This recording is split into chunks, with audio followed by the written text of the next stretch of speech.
Los museos del Perú están repletos de objetos y artefactos producidos por las sociedades antiguas, la cerámica mochica, los textiles paracas, las esculturas líticas de Chavín. Y sin embargo existe una cierta controversia acerca de si existió o no lo que podemos llamar el arte precolombino. Mi nombre es Luis Jaime Castillo, soy profesor de arqueología y hoy en Umbrales exploraremos el concepto de la historia del arte precolombino.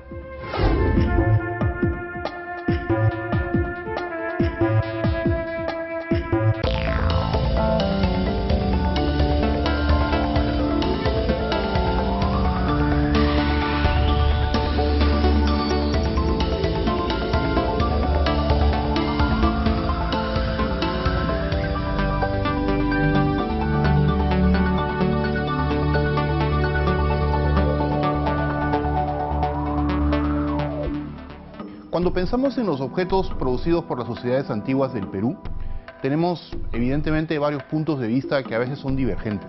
Para los arqueólogos, los objetos como esta cerámica mochica o un textil paraca son expresiones de la producción cultural de una sociedad. Los objetos tienen valor solamente en tanto y en cuanto existen con un contexto que nos informa de dónde, de cuándo, quién los usó, para qué los usó. Y en general el público piensa en esos objetos como objetos que tienen sobre todo cualidades estéticas. Son objetos hermosos y por esa razón los seleccionamos precisamente para que vayan a las vitrinas de los museos. No solamente aquí, en cualquier museo del mundo, de los grandes museos, vamos a encontrarnos con preciosos objetos precolombinos de todas las sociedades y todas las culturas. Quizá no el objeto doméstico, llano, cotidiano, que encontramos en las excavaciones arqueológicas, pero sí los objetos que son singulares, por su diseño, por su composición, por la forma como fueron hechas, o simplemente por la belleza que tienen, por el impacto estético, o por las sensaciones que nos causa cuando los vemos. Es decir que podemos explorar desde dos ópticas totalmente diferentes este tipo de artefactos. La arqueológica, contextual, histórica, y por otro lado la estética, ¿no? La que nos habla de los artesanos y los artistas que existieron en el pasado.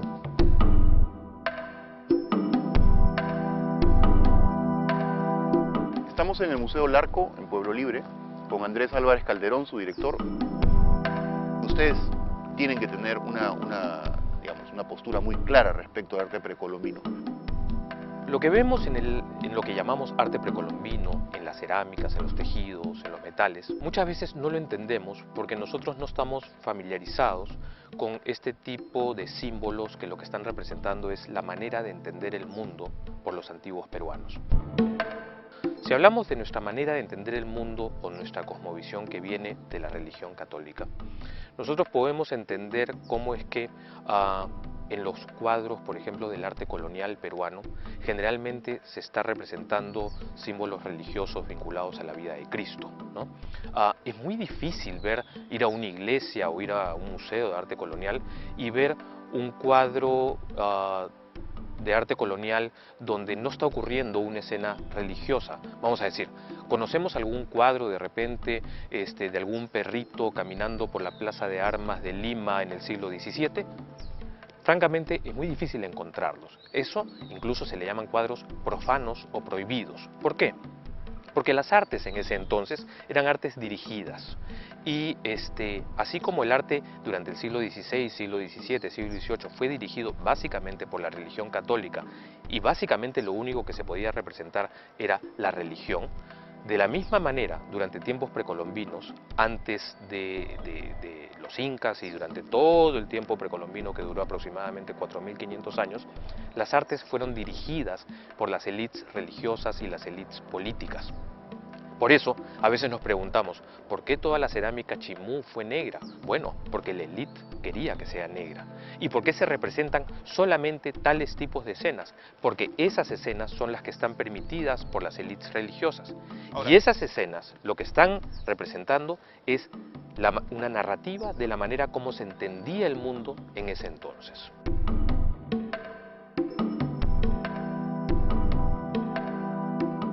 Lo que es clave entender es que lo que vemos en museos arqueológicos, como el Museo Larco, ¿no?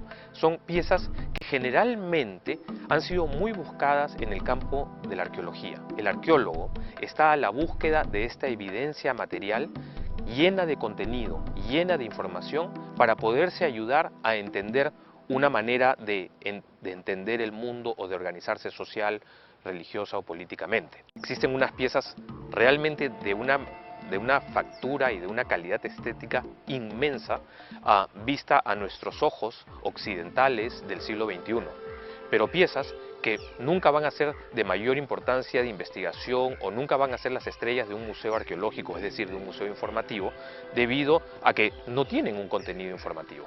Yo creo que a los arqueólogos en el Perú, la arqueología peruana, siempre ha padecido de que los arqueólogos se interesaban poco en arte.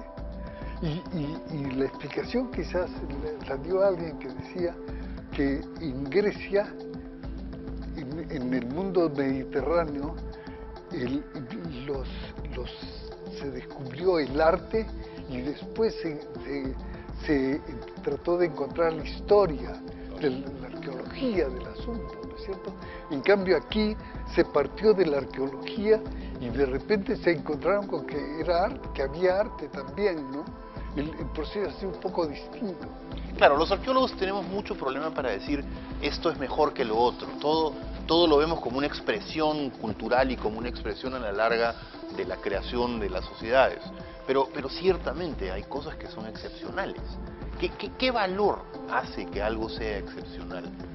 Bueno, yo creo que que comunica, que es una forma habitada, que es una forma que nos habla, eso que Jung dice, ¿no es cierto? Hay una cosa que el inconsciente de la persona que lo hizo se expresó en una forma, la persona que lo hizo sacó de su inconsciente cosas que tocan el inconsciente colectivo.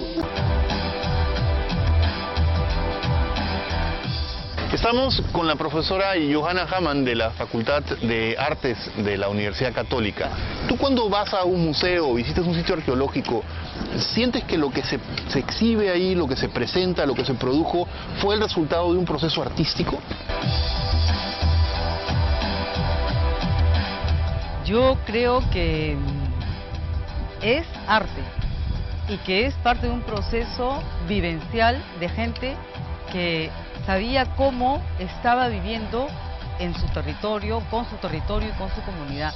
Y me parece que el hecho de estas manifestaciones estéticas de diferentes, o sea, sobre diferentes soportes materiales, que además el contacto directo con la naturaleza los brindaba y les otorgaba generosamente de muchos soportes, que además conocían el material como una realidad que ellos mismos le otorgaban el nivel simbólico y cómo lo representaban.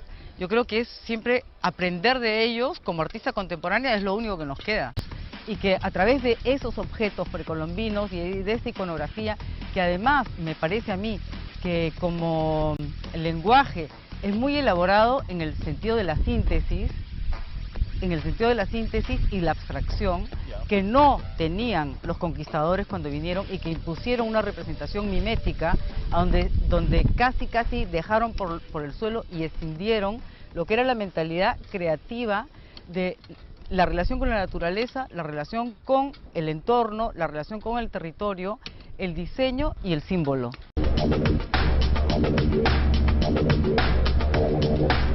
Si vemos y revisamos a los maestros Moche o los maestros Chavín o Pachacamac, por ejemplo, que es una maravilla, te das cuenta dónde está situado, cuál es el paisaje que tiene delante y cómo está absolutamente integrado con el paisaje. Yo me imagino que el artista, el artesano, el maestro, produce para un señor, y ese señor, ¿no es cierto?, que además ese señor puede ser Dios en la tierra o Dios en el cielo, ¿no? Este interlocutor es el que finalmente le va a imponer calidades y criterios de los que seguramente no se puede escapar, a riesgo de perder la cabeza seguramente, ¿no? Y eso marca estilos muy fuertes que se mantienen durante mucho tiempo, enorme calidad y además una búsqueda constante de la calidad.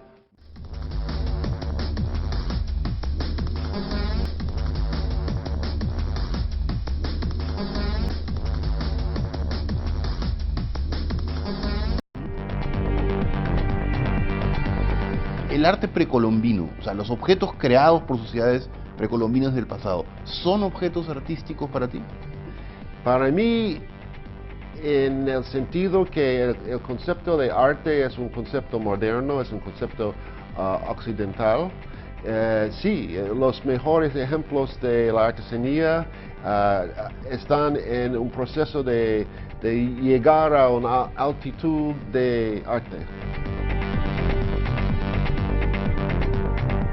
¿Qué implica que califiquemos a un objeto antiguo como un objeto artístico? Bueno, por un aspecto cínico, vale más, ¿no? Vale más en el mundo del mercado de arte, y ese es uno de los grandes problemas que tenemos. Si vemos, por ejemplo, los objetos que aparecieron en las tumbas del señor de Zipano, de las sacerdotisas de San José de Moro, en la señora de Cao, casi todos los objetos que aparecen en estos contextos van a terminar en un museo porque tienen condiciones excepcionales de calidad, de tecnología, etcétera, ¿no es cierto? Sí, pero tienes un punto, porque no todos, ¿no? Porque en todos los casos hay unas vasijas en las tumbas que son cotidianas. Eso es un subgrupo adentro de la tumba y adentro de la colección de artefactos céntricos.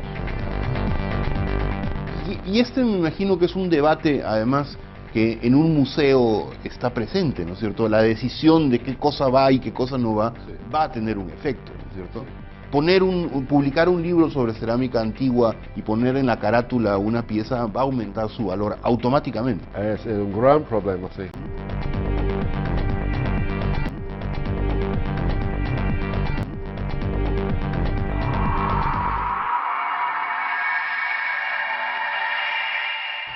Lo que se produjo en las sociedades antiguas, como los textiles del Museo a Mano que vemos aquí, ¿es una expresión artística? ¿Es arte? ¿O solamente son artesanías de gran calidad, a veces empleando materiales exquisitos y técnicas sumamente depuradas? Los objetos que vemos en los museos, las tradiciones que estos objetos nos presentan, ¿no? Cuando vemos el desarrollo inmenso de artes realmente depuradas como la textilería, la metalurgia, la cerámica en el antiguo Perú, nos enfrentan a algo que quizás no habíamos racionalizado, y es que estas sociedades eran muchísimo más cosmopolitas, muchísimo más ricas, muchísimo más expresivas, que tenían verdaderamente un gusto muy pero muy depurado, y que no solamente eran sociedades de guerreros o de conquistadores peleándose todo el tiempo o peleando contra el medio ambiente para sobrevivir, sino que hicieron tiempo para disfrutar de la belleza, para poner su creatividad y su talento en la creación de obras que hoy día podemos considerar obras maestras del arte universal.